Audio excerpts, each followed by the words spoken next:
St. Louis, Missouri, multimedia, Australia.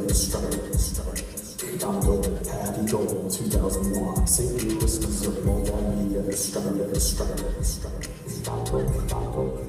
That's awesome. Yeah. I am honored to close the mini keynote-a-thon this afternoon and talk about something that I love talking about the most.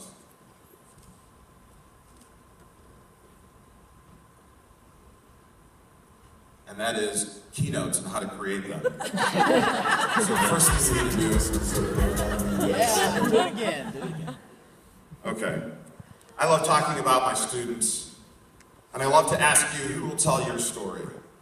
And I love to tell stories through the power of video, because the power of video to share your story is unlike any other time in our history. And so today I'm going to share with you some of those stories.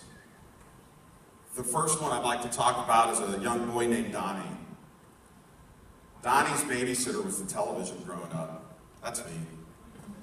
Single mom. And I never could have expected that Silver Spoons would have such an amazing impact on my love for television and film. But it did. And I loved watching television and film. So I studied it, went to college, and became Donnie G on the radio and television. And decided to tell the stories that were in the media. But I didn't like the direction of the stories in the media. And I decided I wanted to redirect some of those negative media narratives and change course and tell a new story. So Donnie became Don. And Don became a teacher. And the excitement that I have to teach my students the ways to create positive media, to change the media narrative in their world. And I have a couple of success stories with some students I want to tell you about. The first is Lillian. Lillian came to me as an exciting, awkward freshman who wanted to be a journalist and tell stories, but she was very nervous. So I created an environment in my classroom that gave her the space to really explore her passion to the point where she was accepted at the Cronkite School of Journalism, Arizona State, just finished her freshman year, and she became so qualified that the CW6 in Phoenix hired her as a professional journalist already. Pretty cool. To Joe. Joe came to me as a very awkward 14-year-old who was going to take the world by storm.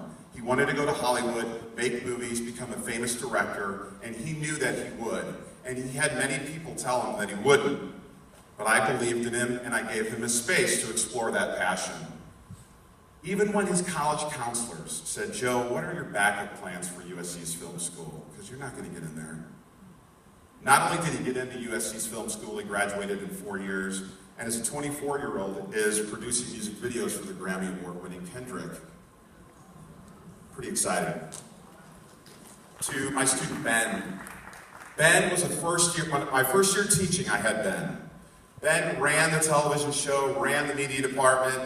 He was the man. He was going to be a professional journalist. But what Ben was doing was not that quality work. So I said, Ben, I'm going to challenge you to give you some greater expectations and goals. The second day of second semester, he came in with a drop slip. He said, Mr. Goble, I don't want to do your goals. I don't want to meet your expectations. And so he dropped. He did go on to college to study journalism. He sent me an email during his junior year apologizing to me, saying he wished he knew then what he knew now. And Ben covered last year the Ebola virus in Africa and won a Pulitzer Prize for the New York Times.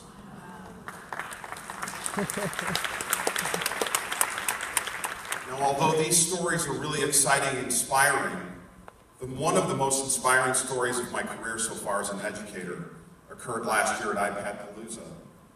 And I had no idea this was about to happen.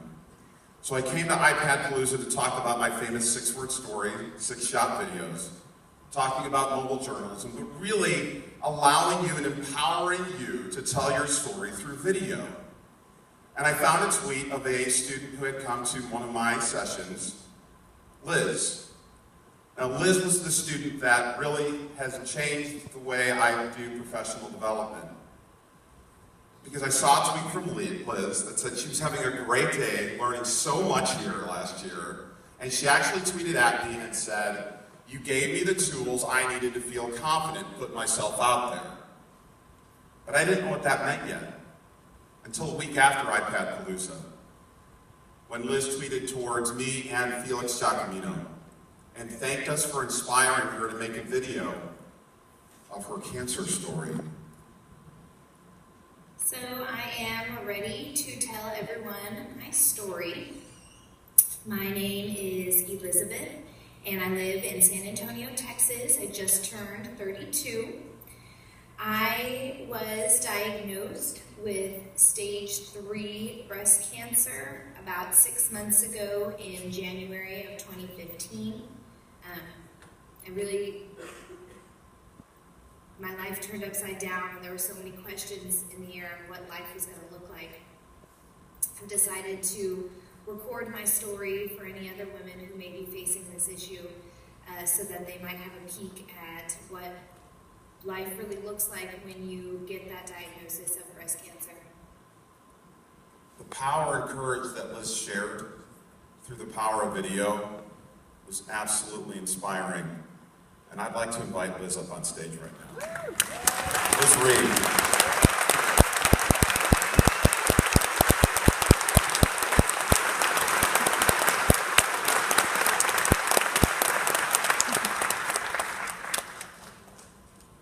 So I want to thank you for sharing your story, and I'd like you to share with everybody how you're doing now.